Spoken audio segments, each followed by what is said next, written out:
Buenas tardes a todos, mi nombre es Florencia Salvatori, soy médica residente de anestesiología y hoy vamos a estar hablando acerca de la administración de anestesia general. La clase se encuentra dividida en inicialmente un periodo preoperatorio, seguida de la administración de analgesia total endovenosa, más bien conocida como TIVA, y por último vamos a estar hablando acerca de la anestesia en la paciente obstétrica. En primer lugar, me parece muy importante conocer los periodos de la anestesia. Eh, Antiguamente, los periodos de la anestesia estaban únicamente clasificados en inducción, mantenimiento y despertar, y luego con el correr de los años, la evaluación preanestésica ha ocupado un gran lugar dentro de los periodos de la anestesia. ¿Por qué es muy importante conocer estos cuatro tópicos, estos cuatro periodos de la anestesia? Porque siempre debemos tener un plan anestésico. Como siempre suelo decir, largar una anestesia es semejante a despegar un avión, por más pequeña que sea la anestesia, o bien por más sano que sea el paciente, o por más corto que sea la duración del procedimiento, siempre debemos tener un plan. Cuantos más datos tenga, mejor será mi resultado y mayor seguridad le brindaré al paciente. El plan anestésico eh, tiene que estar correctamente realizado. ¿Y qué es lo que tengo que conocer para ello? En primer lugar, tener un amplio conocimiento de las drogas a utilizar, su farmacocinética y su farmacodinamia. En tanto, al paciente vamos a hablar más adelante acerca de la obtención de datos acerca del paciente, específicamente comorbilidades.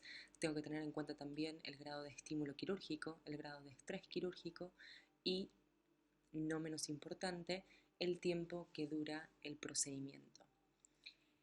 ¿Cuál es el objetivo de tener un plan anestésico? Es justamente poder aumentar la predictibilidad y brindar mayor seguridad al paciente. Los objetivos en la anestesia general los podemos clasificar en objetivos principales y objetivos secundarios.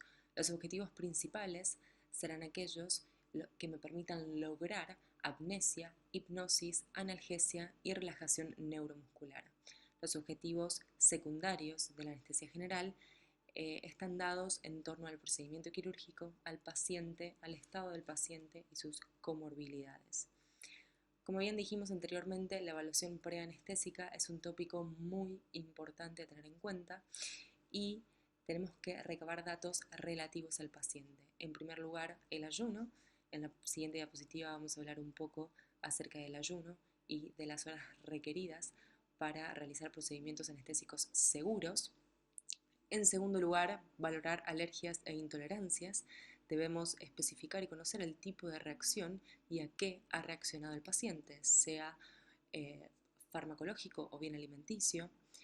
Indagar acerca de historial quirúrgico previo, si ha salido todo bien, si ha tenido problemas anestésicos previos, sean propios o bien de familiares directos, si ha tenido complicaciones postoperatorias, comorbilidades, preguntar acerca de la medicación habitual que toma, qué medicación toma, es decir, qué fármaco es y qué dosis, tener siempre a mano la historia clínica con los estudios complementarios requeridos, actualizados, y hacer básicamente una valoración actual del estado del paciente, cardiológica, respiratoria, renal, indagar en mujeres, posibilidad de embarazo y consumo de sustancias. Es muy importante valorar previamente el estado intravascular preoperatorio, realizar las pruebas de vía aérea y preguntar talla y peso. Como bien dije anteriormente, el ayuno, muy importante. En pacientes adultos, el ayuno para líquidos deberá ser de hasta 2 horas previas al procedimiento electivo. De hecho, hoy en día se habla mucho acerca del estímulo que debemos generar en los pacientes adultos a que beban líquidos claros con azúcar. Lógicamente esto incluye agua, jugos sin pulpa, bebidas isotónicas, puede ser té, mate y café, pero sin leche. El ayuno para sólidos es de 8 horas previas al procedimiento electivo, en torno a lo que son caramelos, chicles y cigarrillo. Esto va puramente a criterio del anestesiólogo en cuestión, la suspensión o no del procedimiento dependiendo básicamente de la composición y del volumen de lo que ha ingerido el paciente, en torno a chicles y caramelos, y en pacientes con alteración del vaciamiento gástrico, como pueden ser pacientes obesos, pacientes con reflujo gastroesofágico, pacientes embarazadas que no se encuentren en un momento de trabajo de parto y pacientes diabéticos, pueden seguir las recomendaciones que acabo de nombrar. Anteriormente habíamos nombrado la valoración del riesgo asociado al procedimiento quirúrgico. Las categorías de riesgo son clasificadas en bajo riesgo, moderado riesgo y alto riesgo. Básicamente van correlacionadas con las pérdidas sanguíneas estimadas en torno al procedimiento a realizar. Un procedimiento quirúrgico de bajo riesgo es aquel que se denomina como un procedimiento mínimamente invasivo que está asociada a pérdidas sanguíneas bajas de menos de 200 mililitros. Los moderados pueden haber pérdidas potenciales de sangre de hasta 1000 mililitros, por ende tiene una mayor morbimortalidad de ese procedimiento quirúrgico, y aquellas de alto riesgo son procedimientos altamente invasivos, como por ejemplo de abdomen superior, procedimientos torácicos, procedimientos intracraneales, en los cuales podemos contar con pérdidas potenciales de sangre superior a 1000 mililitros. Lógicamente todos estos procedimientos conllevan una morbimortalidad mucho más alta. Continuando con los periodos de la anestesia, en primer lugar tenemos la inducción anestésica, y lo que debemos tener en cuenta son una serie de consideraciones previas antes de realizar la inducción. En primer lugar, se debe chequear el funcionamiento correcto de la mesa de anestesia.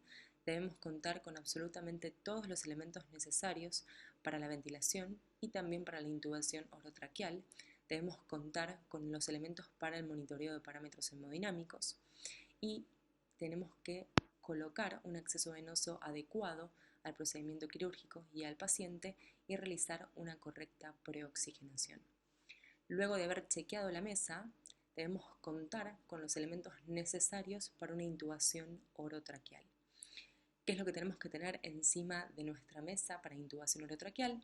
Un mango de laringoscopio con pilas en buen estado, esto siempre se debe chequear, hojas de diferentes tamaños con luz funcionante, pinza de McGill, mandriles, cánulas orofaringias y nasofaringias para poder ventilar correctamente a nuestro paciente, intercambiador de tubos, tubos endotraqueales. El tamaño variará en torno a que sea un paciente pediátrico o bien paciente adulto, máscaras faciales de diferentes tamaños.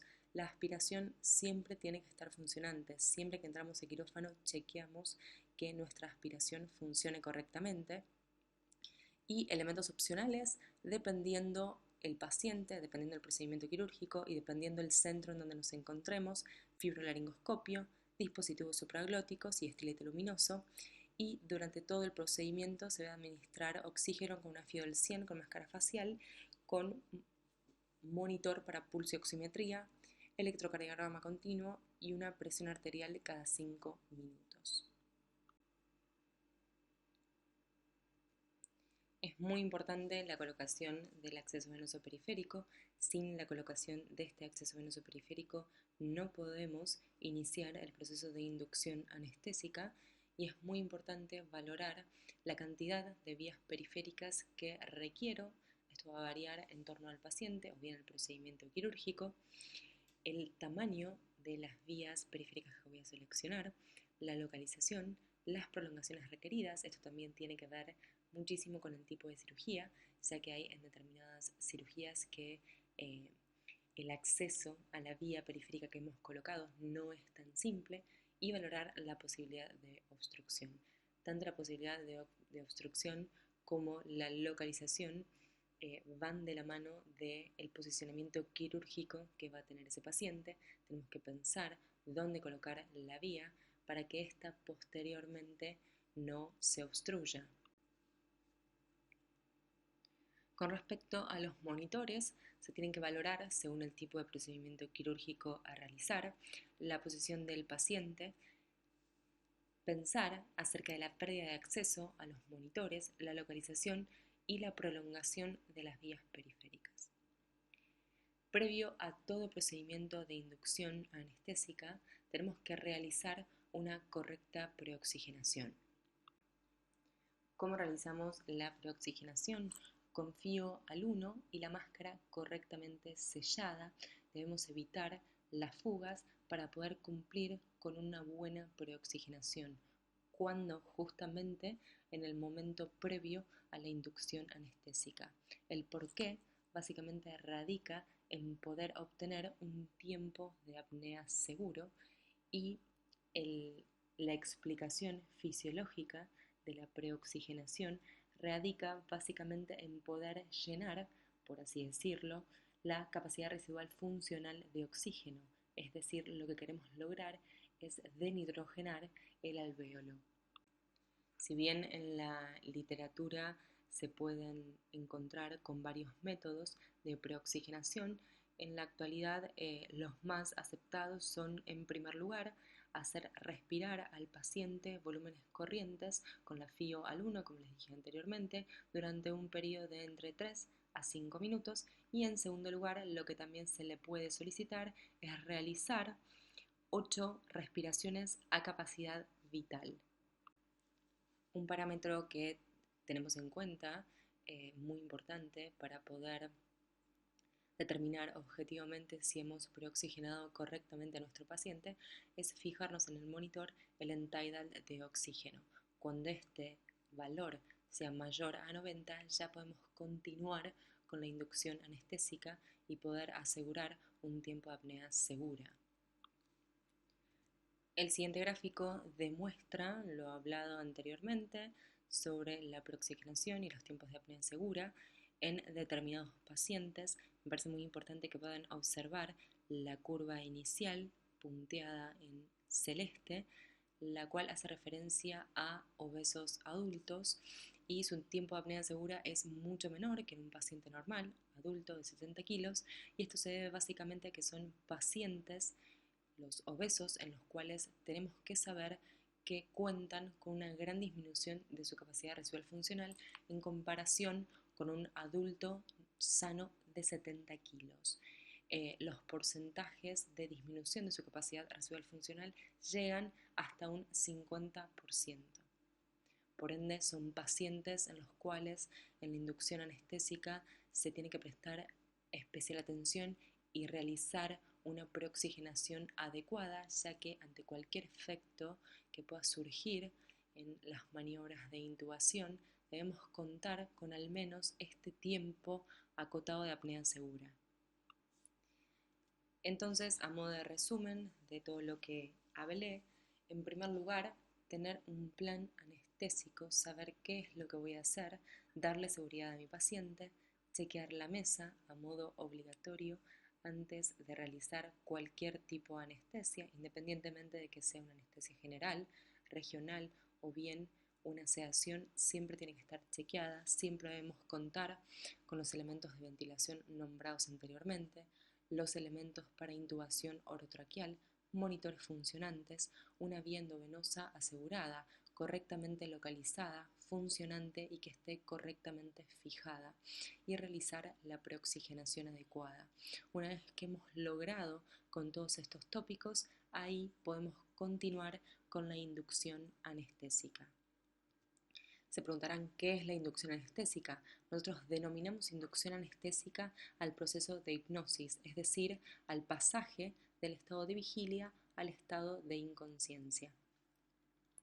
Esta inducción característicamente puede ser inhalatoria, endovenosa o intramuscular. Esta última realmente no es frecuente y se realiza únicamente con determinados fármacos. Las más frecuentemente vistas son inducciones anestésicas endovenosas e inhalatorias.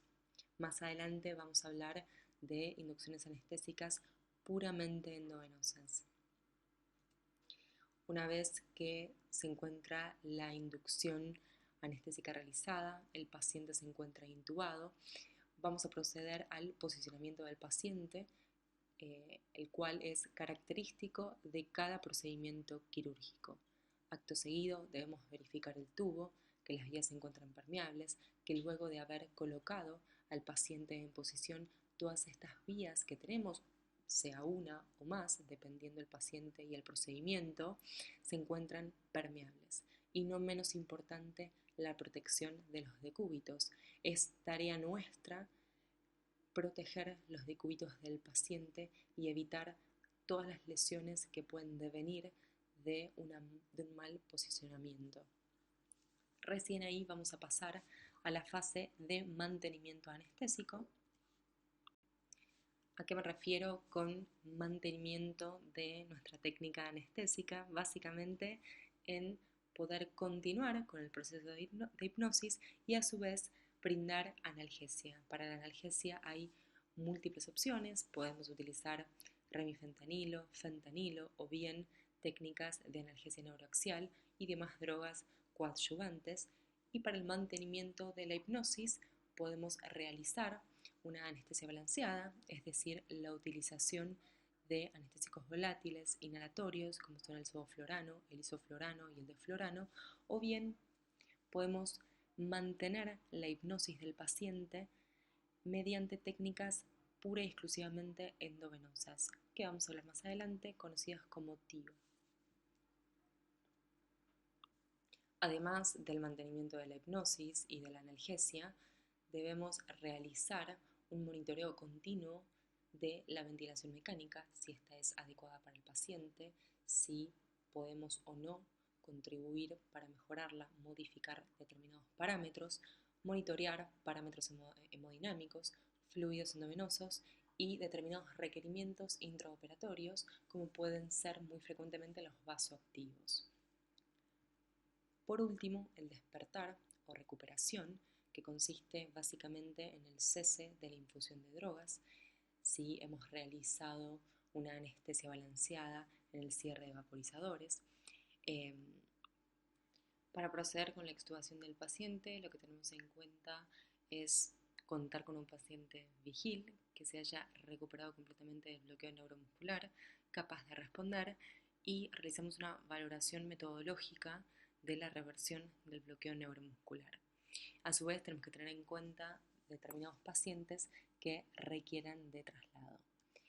Es un momento muy importante el traslado de pacientes en los cuales debemos prestar especial atención y establecer una logística ordenada de traslado. Tenemos que chequear todos los elementos necesarios para brindarle seguridad al paciente durante el traslado. En primer lugar, contar con vías permeables y con drogas de reanimación. En torno a las bombas de infusión, debemos tener bombas disponibles y que tengan baterías para el traslado, y debemos contar con elementos para poder ventilar al paciente durante el traslado. ¿Cuáles son estos elementos? Tubo de oxígeno y un ombú con PIP. Bueno, ya finalizamos con la primera parte de la clase. Ahora vamos con la anestesia total intravenosa, también conocida como TIVA. ¿Qué es la TIVA? Es básicamente una técnica anestésica en donde los objetivos de la misma se logran en su totalidad por la administración de fármacos vía endovenosa. Las características de este método son la administración de drogas vía endovenosa exclusiva, tanto para la inducción como para el mantenimiento, ausencia de agentes inhalados, esto es muy importante, ya que es una anestesia en la cual no abro en absoluto ningún vaporizador, y lo que requerimos es de una vía periférica exclusiva, tiene que estar correctamente localizada, fijada y con un calibre preferentemente mayor a 18G. Tiene una serie de ventajas muy interesantes. La inducción suele ser más suave, tiene una menor incidencia de náuseas y vómitos perioperatorios. Esto es muy importante en aquellos pacientes en los que en la evaluación preanestésica nos refiere a un historial quirúrgico en el cual han sufrido de episodios muy desagradables de náuseas y vómitos perioperatorios, y lo que podemos ofrecerles es justamente este método de anestesia total endovenosa, ya que demuestra una menor incidencia de estos eventos. Es típicamente una anestesia con mayor predictibilidad. Esto va asociado a la predictibilidad de las drogas que se utilizan, genera una menor contaminación ambiental y es la técnica elegida siempre ante sospecha o bien antecedentes, sea propio o familiar, de hipertermia maligna, evita aumentos desmesurados de la presión intracraniana y es la técnica que debemos utilizar siempre que haya un personal gestante dentro del quirófano. Bueno, me pongo un poco insistente con la vía exclusiva, en tanto que deberá tener la prolongación adecuada, adecuarla al tipo de cirugía, al acceso que nosotros tengamos a esa vía periférica y siempre se deben armar con una determinada cantidad de llaves de 3 vías. Idealmente, cuando realizamos TIVA, lo que hacemos es formar una guía de suero en la cual contemos al menos con 3 llaves de 3 vías, donde vamos a dar lugar a la infusión de todas las drogas que utilicemos para la anestesia total endovenosa. Bueno, ¿y cómo vamos a administrar todos los fármacos necesarios para la inducción anestésica y el mantenimiento? Tenemos dos grandes opciones. Por un lado contamos con bombas de infusión y por otro lado lo podemos hacer manual, es decir, contar con un macrogotero, realizar las cuentas necesarias para calcular las dosis de infusión y se puede gotear perfectamente con la utilización de un macrogotero. Dentro de las bombas de infusión están las bombas volumétricas, las bombas de jeringa y las bombas TSI. No sé si ya las han visto y se encuentran familiarizados con ellas. Aquí están. Por un lado tenemos las bombas volumétricas, las cuales tienen una pantalla que van a expresar en mililitros hora la infusión que vamos a pasar. Algunas de ellas funcionan con guías de suero habituales y otras hay que solicitar las guías de suero específicas que tienen. En estos casos, lógicamente, todas las cuentas requeridas para la infusión de los fármacos la realizamos nosotros y lo que hacemos es, una vez obtenido dicho número, colocar en la bomba volumétrica el volumen a infundir, el cual, como dije anteriormente, se expresa en mililitros hora. Y por otro lado tenemos las bombas TSI, que significa Target Controlled Infusion, es decir, dosis controlada por ordenador, y estas bombas eh, son básicamente sistemas que se componen de un ordenador que se une a un equipo de infusión de jeringa mediante un puerto de comunicación.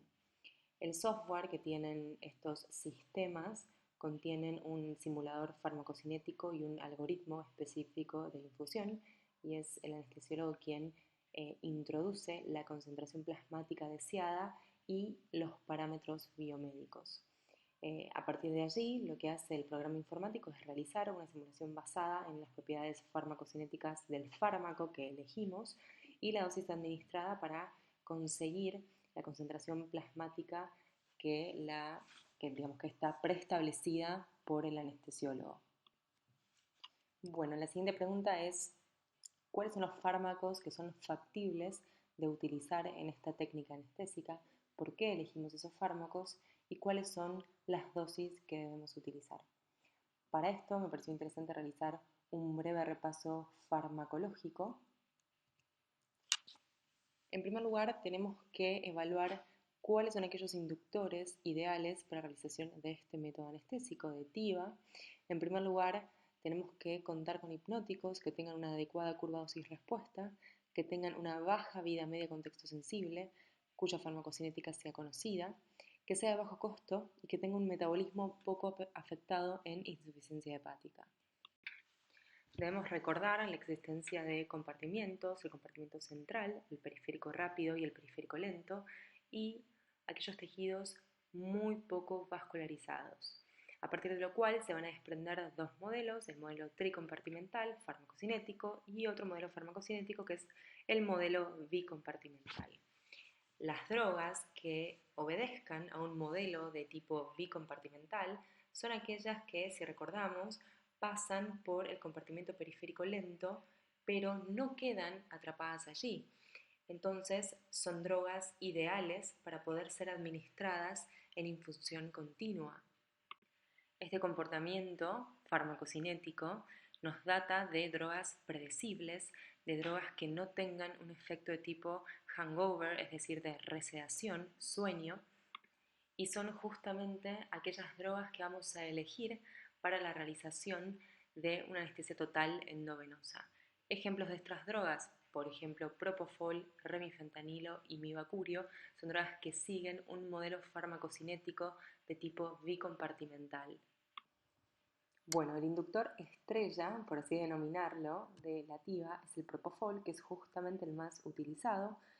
Pertenece a la familia de los alquifenoles, es un alcohol modificado cuyo sitio de acción es pura y exclusivamente sobre los receptores GABA, aumentando la conductancia al cloro, es insoluble en agua y utiliza lípidos como carrier. Tiene la particularidad de producir dolor a la inyección y hay determinados factores que afectan la incidencia del dolor a la inyección. Los factores más importantes que aumentan la incidencia de este dolor en la inyección son el sitio de inyección y el tamaño de la vena. Otros factores que, si bien son importantes, no modifican en gran medida son la velocidad de inyección, es decir, velocidades de inyección rápidas o lentas, y la temperatura del propofol. Para disminuir este dolor de inyección, se creó el propofol dipuro, que básicamente es una preparación de la droga con una emulsión denominada oiling water, en la cual el propofol se incorpora dentro de gotas de lípido.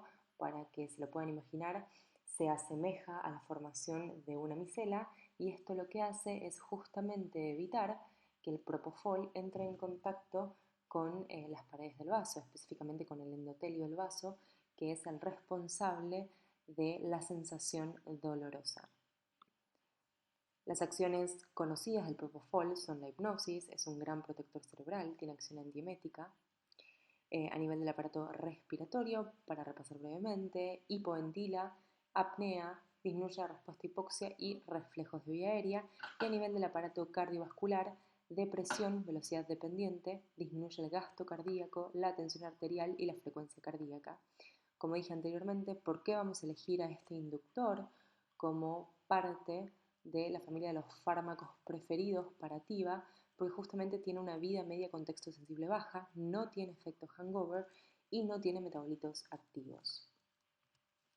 A grandes rasgos, las dosis inductoras del propofol en niños, en jóvenes, en adultos y en ancianos varían en tanto al volumen de distribución que tenga cada población etaria.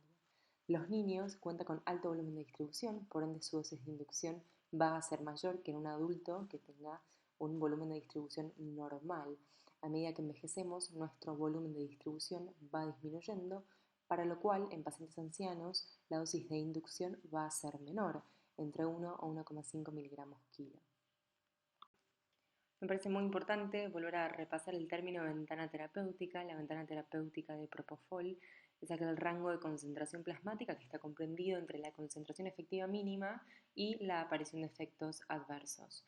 En TIVA utilizamos el idioma gamas por mililitro de plasma, en la cual la ventana terapéutica para el propofol oscila entre 2 a 8 gamas por mililitro. En condiciones ideales deberíamos manejar la hipnosis guiada por BIS, y lo que quiero que se lleven de esta clase es que la hipnosis es aquel fenómeno estático que durante el mantenimiento anestésico nuestra curva de concentración plasmática debería ser lineal. ¿Qué quiero decirles con esto? Que no deberíamos modificar en condiciones ideales la hipnosis durante el mantenimiento anestésico con TIVA, porque justamente la hipnosis es aquel fenómeno estático. Las modificaciones que podríamos ir realizando a lo largo del intraoperatorio están dadas a partir de fenómenos dinámicos, es decir, a partir de la analgesia. Estos gráficos y estas curvas son factibles de visualizar en las bombas TSI. En la pantalla se va graficando el modelo del inductor y del analgésico que estemos utilizando. El manejo del propofol en TIVA a partir de la bomba de TSI, lo que hacemos, como dije anteriormente, inicialmente vamos a colocar los datos del paciente, la edad del paciente, el género, la talla y el peso, y a partir de allí colocamos la concentración plasmática deseada, en este caso de propofol. Recordar, como dije anteriormente, la hipnosis es un fenómeno estático Y por otro lado tenemos las bombas volumétricas, como dije anteriormente, el cálculo lo vamos a realizar nosotros, lo expresamos en mililitros hora.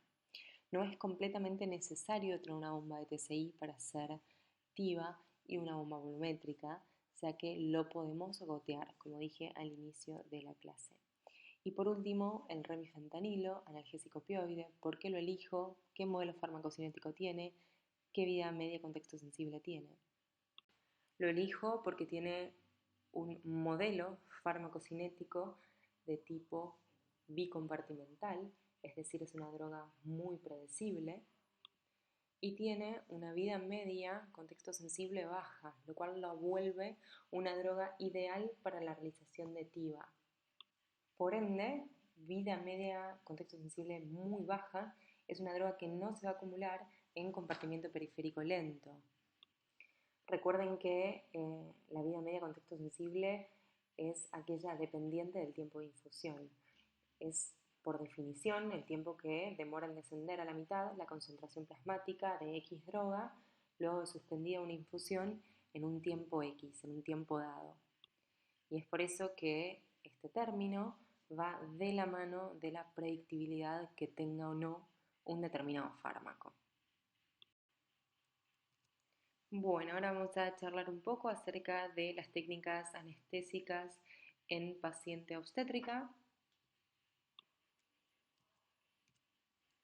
Vamos a ver en primer lugar la analgesia del parto.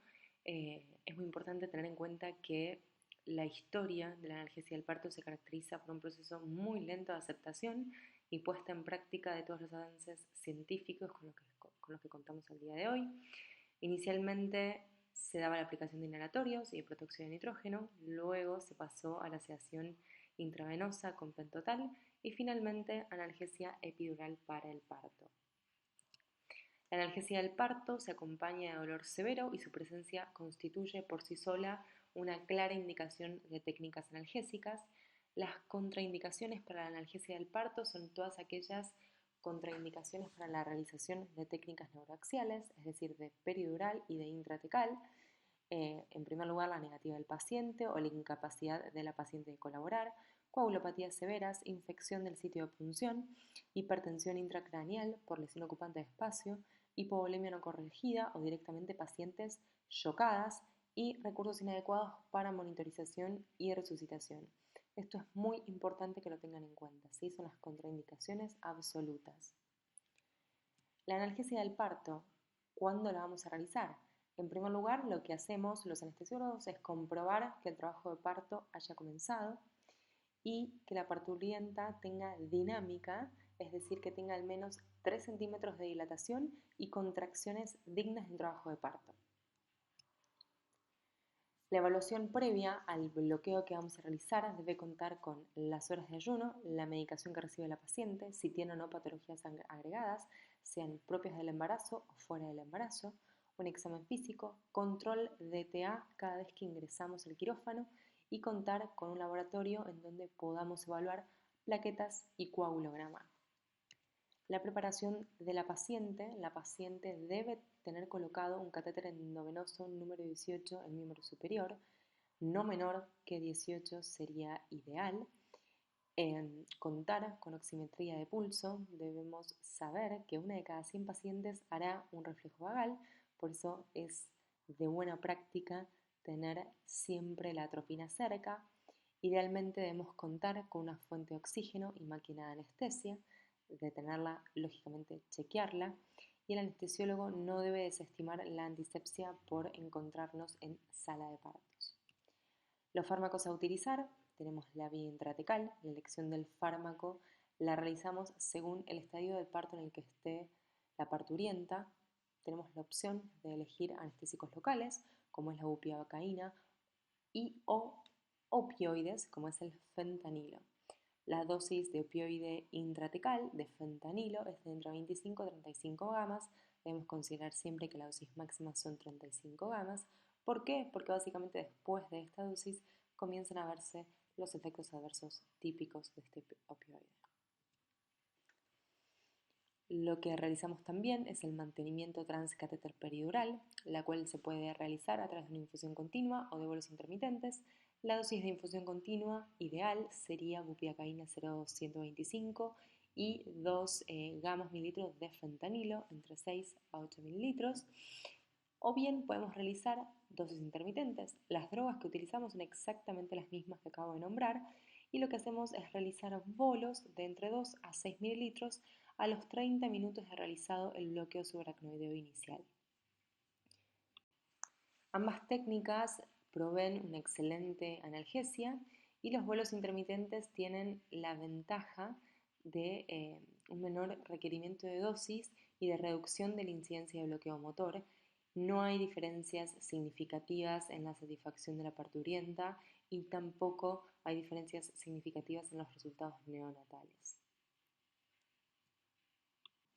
En cuanto a la elección de anestésicos locales, tenemos por un lado la ropivacaína, por otro lado la bupivacaína, y esto es básicamente una revisión en la cual se data de que la ropivacaína intratecal produce hipotensiones marcadas y tardías y que después de un uso prolongado de la misma de aproximadamente 6 horas se ve en comparación con bupivacaína que la ropivacaína tiene una menor incidencia de bloqueo motor.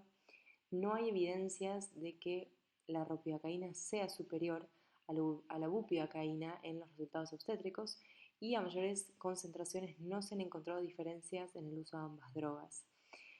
No se recomienda la utilización de lidocaína con epinefrina ya que genera taquicardia en el feto. No estarían completamente indicadas la realización de dosis test y la bibliografía solo avala su uso en el periodo expulsivo. ¿Cómo podemos ayudar a todas aquellas pacientes que tengan por alguna causa contraindicación absoluta de la realización de técnicas neuroaxiales?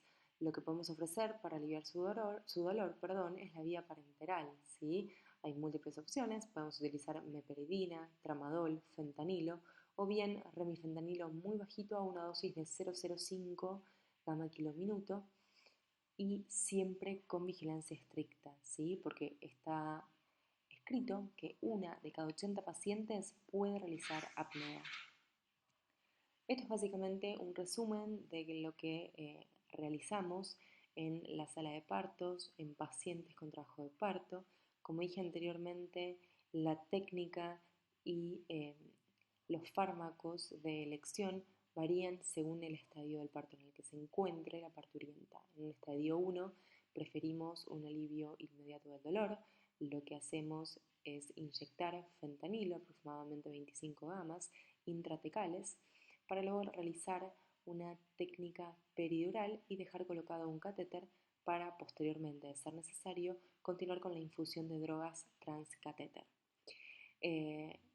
Esta técnica combinada es muy útil tanto para el estadio 1 como para el estadio 2, en tanto que en el estadio 2 ya podemos comenzar a utilizar anestésicos locales, además de fentanilo, dejar también colocado el catéter y en caso de que se requiera, también se pueden infundir fármacos transcatéter, sea a modo de infusión continua o bien de bolos intermitentes. Siempre lo que hacemos nosotros es valorar la dilatación cervical y el plano de Hodge y lo que es muy importante tener en cuenta es la gran contribución que hacemos en tanto que quitar el dolor de manera temprana va a acelerar todos los tiempos, ¿sí? Porque acelera la dilatación. Bueno, tenemos que lograr diferenciar de manera adecuada lo que es la analgesia de un parto y lo que es la anestesia que se requiere para cesárea. Tenemos que valorar primero frente a qué estamos, es decir, si es una cesárea de urgencia, si es una cesárea programada, y frente a esto decidir y elaborar un plan anestésico, es decir, ¿qué voy a realizar? ¿Una anestesia regional o una anestesia general? De poder realizar una anestesia regional, como es el caso de las cesáreas programadas o aquellas cirugías de urgencia que me permitan realizar una técnica neuroaxial y no tener que realizar una anestesia general en la paciente, siempre debemos disponer del anestésico local elegido por el anestesiólogo y el opioide, considerar las contraindicaciones absolutas y relativas del bloqueo y contar con una vía periférica de calibre igual o mayor a 18. Disponibilidad de drogas vasoactivas listas. Es muy importante tenerlas siempre preparadas. Estas pueden ser fenilefrina, noradrenalina, efedrina o incluso etilefrina, dependiendo del lugar o la maternidad donde nos encontremos y la disponibilidad de drogas que tengamos. Y lo que es muy importante es que independientemente de la técnica anestésica que vayamos a utilizar, siempre la máquina debe estar chequeada y debemos tener disponibles todos los elementos para la intubación orotraqueal. En caso de necesidad de realizar una anestesia general, debemos contar también, lógicamente, con una vía periférica, realizar una adecuada peroxigenación, en tanto que nosotros consideramos a las pacientes obstétricas como potenciales vías aéreas dificultosas. La peroxigenación es muy importante en tanto que cuentan con una disminución de la capacidad residual funcional. Por ende, su tiempo apnea seguro va a ser menor comparativamente a una mujer de su misma edad no gestante 70 kilos, por ejemplo. A su vez, la vía aérea de la embarazada se encuentra edematizada, propia de las condiciones fisiológicas del embarazo. Realizamos una inducción de secuencia rápida, es decir, el relajante neuromuscular que utilizamos es la succinilcolina, justamente porque en todas aquellas gestantes a término son consideradas como estómago ocupado. Esta es la razón por la cual hacemos inducciones de secuencia rápida. Y con respecto a la utilización de halogenados, hay que considerar el riesgo de atonía uterina que tienen por el efecto relajante uterino. Es muy importante en todo procedimiento obstétrico tener presente la atonía uterina, que justamente constituye la primera causa de hemorragia posparto. Tener en cuenta que la hemorragia posparto continúa siendo hoy en día una de las principales causas de muerte materna, tanto en partos vaginales como en cesáreas, y su incidencia ha ido aumentando en la última década. Por ello, nosotros, desde nuestro lugar, podemos contribuir con un manejo activo en el tercer estadio del parto, aplicando determinadas medidas. Podemos utilizar una administración profiláctica y terapéutica de uterotónicos, una tracción controlada del cordón umbilical hasta la separación del alumbramiento de la placenta y pinzamiento precoz del cordón umbilical. Lo que ustedes deben tener en cuenta es siempre tener listos los uterotónicos, los cuales se clasifican en uterotónicos de primera, segunda y tercera línea. Se preguntarán, bueno, ¿qué es un fármaco uterotónico? Por definición son aquellos fármacos que favorecen una contracción uterina adecuada y lo que hacen es actuar activando el músculo liso del útero, lo cual se traduce en un aumento de la frecuencia, de la intensidad y también de la duración de las contracciones, así como también un aumento en lo que es el tono basal uterino. En la actualidad contamos con la comercialización de 4 fármacos que tienen actividad uterotónica, que son la oxitocina, la carbetocina, los alcaloides del cornezuelo de centeno y las prostaglandinas. El más ampliamente utilizado y más conocido es la oxitocina. Viene en al menos 2 presentaciones, la podemos encontrar en ampollas de 5 unidades o bien en ampollas de 10 unidades.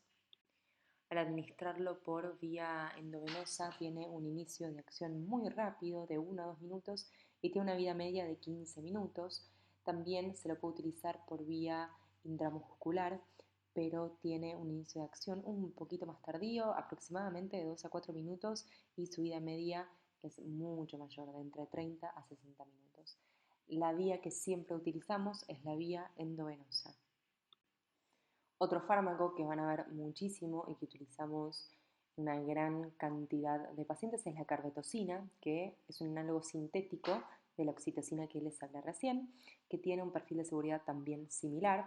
La ventaja es que tiene mayor actividad biológica que la oxitocina, aproximadamente 10 veces, y tiene una vida media mayor que la oxitocina, entre 4 aproximadamente a 10 veces mayor, y tiene un paso a leche materna menor al 2%.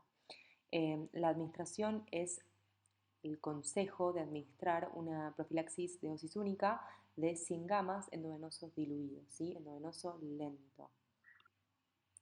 Si estamos frente a un proceso de atonía uterina, aplicamos estos fármacos y la atonía se perpetúa, tenemos que pensar en el uso de otros fármacos de segunda línea, como son los alcaloides del cornezuelo de centeno.